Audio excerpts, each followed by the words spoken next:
कोई फिक्र नहीं है मुझे, भले ड्रामा राह जुनून की लेटेस्ट एपिसोड बहुत ज्यादा इंटरेस्टिंग थी और हर एक के माइंड में सिर्फ एक ही क्वेश्चन है कि क्या शबरेज को फांसी हो जाएगी, इस ड्रामे का एंड कैसे होगा। तो आज की वीडियो में मैं आपको बताने लगा हूं कि एग्जैक्टली इसका एंड क्या होगा।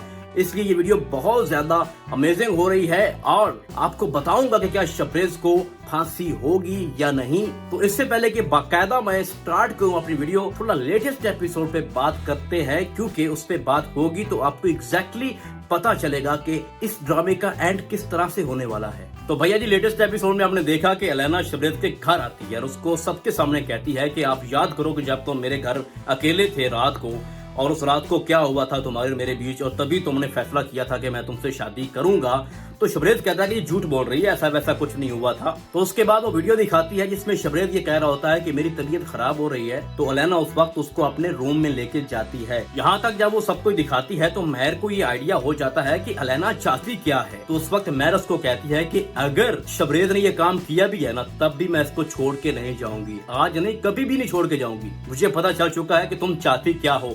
और वहाँ पे टिका के क्लास लेती है महर एलेना की कि तुम जैसी घटिया औरत मैंने कभी नहीं देखी, कि हमें गिराने के लिए तुम खुद गिर गई हो और खुद को कसूरवार शो कर रही हो कि मैं भी गुनहगार हूँ। तो रही सही कसर जो है वो एलेना की महर बाकी की पूरी कर देती है। उसके बाद आपने देखा कि एलेना वहाँ से दफा हो जाती है और महर अपने रूम में आती है और शबरेज से कहती है कि मुझे ये उम्मीद नहीं थी, अगर ऐसा वैसा कुछ हुआ भी था तो तुमने मुझसे शेयर क्यों नहीं किया, मुझे बताया क्यों नहीं है। तो उसके बाद चुपके से महर अपनी माँ के पास जाती है और उसको कहती है कि ये सब कुछ हुआ है और मैं फिलहाल शबरेज को छोड़ के तुम्हारे पास आ गई हूँ। यहाँ पे एक क्वेश्चन रेज होता है मेरी तरफ से कि इस जैसी मिच्योर लड़की कैसे ही अपनी माँ को इस तरह की बात बता सकती है। नहीं बतानी चाहिए थी। एक ऐसा लड़का जो तुम्हारे प्यार में पागल है, पूरी दुनिया से लड़ रहा है, अपने माँ बाप से लड़ रहा है, अपने भाई से लड़ रहा है, सबका सामना कर रहा है, और एक ऐसा लड़का जो किसी और लड़की से निकाह कर रहा था, तो जैसे ही सुना कि महर को डाइवोर्स हो गया, भाग के तुम्हारे पास चला आया है, तुम उसके बावजूद भी उस पर ट्रस्ट नहीं कर सकती।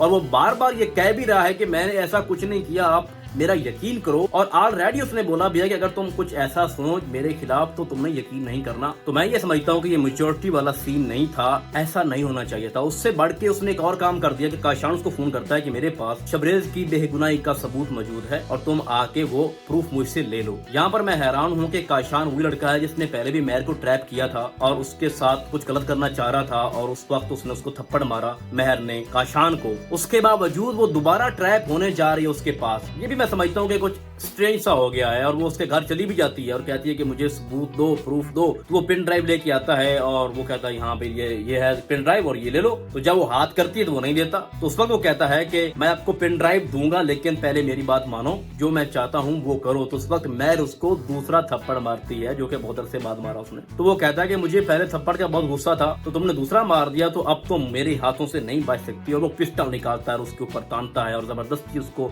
रूम में लेके जाता है और वहां जाके उसके हाथ से पिस्टल गिर जाता है। जैसा कि मैं आपको पहले ही बता रहा था कि काशान एक इंतहाई स्टूपिड टाइप का बंदा है। और यहाँ एक और चीज मैं ऐड कर दूं कि ये जो प्लान था महर को बुलाने का, ये माँ जबीन का था, शबरेज की माँ का ये प्लान था, और उसका वो बहुत बड़ा खुमियाजा भुगतने जा रही है। उसके बाद आपने देखा कि शबरेज वहां पहुंचा था, जिस तरह से पहुंचा वो आपने देखा, डिटेल में नहीं जाना चाहता। और उसने क्या देखा कि महर गोली मार देती है काशान को। उसकी रीजन ये थी कि उसके पास और कोई चॉइस ही नहीं थी। जो काशान करने जा रहा था तो सेल्फ डिफेंस में कोई भी होता तो वो यही करता। तो जब वो देखता है कि महर के हाथों से एक बंदा कत्ल हो गया सॉरी टू से, तो राह जुनून, क्योंकि जुनून के सफर पे गामजन है शबरेज, और मोहब्बत की एक कीमत भी होती है, इश्क की कीमत होती है। और उसने उसी वक्त कहा कि महर ये बंदा तुमने नहीं मारा, ये मैंने मारा है, और ये तुम्हारे पे जो ब्लेम है मैं अपने साथ लेता हूँ, तो तुम यहाँ से फौरन घर चली जाओ। तो बेसिकली होना भी यही चाहिए। यही तो मोहब्बत चाहती है कि आप कुर्बानियां दो। सच्ची मोहब्बत की यही तो निशानी है भाई।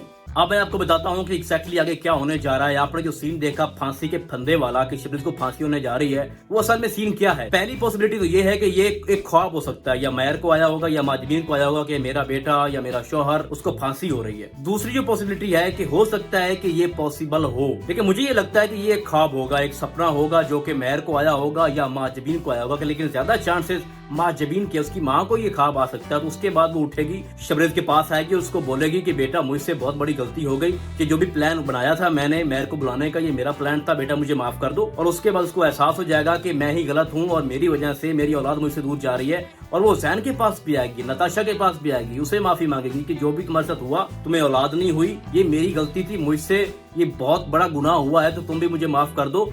जब ये सारी सिचुएशन देखेगी ना माँ जबीन, तो उस वक्त उसके ऊपर एक खौफ तारी हो जाएगा और वो सबके सामने सारे जो जुर्म है, गुनाह है, वो कबूल कर लेगी और माफी मांग लेगी। उसके बाद ये सारा मामला जब कोर्ट में जाएगा तो शबरेज वहाँ पे कहेगा कि मैंने अपनी बीवी को बचाया क्योंकि काशान मेरी बीवी को जान से मारने वाला था, तो इसलिए मैंने अपनी बीवी को प्रोटेक्ट किया है। वहाँ पे ये भी हो सकता है कि मेहर ये कहे कि ये कत्ल शबरेज ने नहीं किया, ये मैंने किया है क्योंकि मेरी इज्जत और मेरी जिंदगी भी खतरे में थी और काशान मुझे जान से मारना चाह रहा था, तो मैंने सेल्फ डिफेंस में अपना राइट यूज किया है। तो वहाँ पे क्या होगा कि जो काशान और लैला की माँ है वो बेसिकली एक मुजरिम खातून है, और जब काशान अलाना को ये बता रहा था कि मैं शबरेज को जान से मारना चाह रहा था, एक्सीडेंट भी मैंने करवाया था और पता नहीं वो कैसे बच गया, तो वहाँ पे वो कहती है कि मुझे शर्म आ रही है कि तुम दोनों मेरी औलाद हो और मैं अभी शबरेज को फोन करके बता रही हूँ कि काशान तुम्हारे साथ क्या करने वाला है या उसने पहले क्या किया। तो वहाँ पे वो अपनी माँ के साथ काफी बदतमीजी भी करता है और फोन छीन लेता है अपनी माँ से, और उसके बाद वो कहती भी है कि मैं अब उसके घर जा रही हूँ, जिसपे अलाना उसको ब्लैकमेल करती है अगर तुम